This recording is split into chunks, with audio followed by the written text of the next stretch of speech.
Hello and welcome to Nikolay's genetics lessons, and today we are going to talk about gel electrophoresis common mistakes. And if you will take a close look, you would see some parts of this gel missing.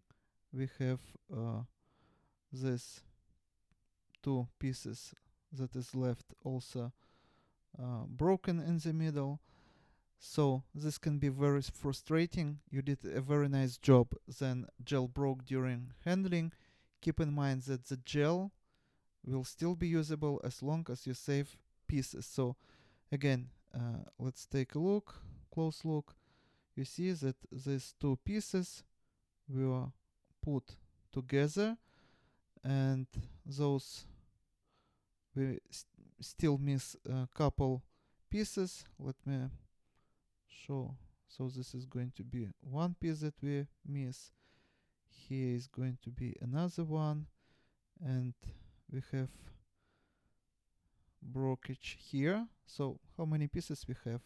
1, 2, 3, and 4 pieces. But still, this gel can be usable. You still can cut away some bands here. For example, this band or this band. So it still can be usable. And if you put pieces together, you can take a picture. So you really have to pay attention how do you handle a gel. But if it is broken, you still can put pieces together and save your gel, and probably you don't have to run experiment again. This is my point, and this is all for today. Thank you for your attention. Please subscribe for my new videos that I post almost every day, and see you in the next video. Goodbye.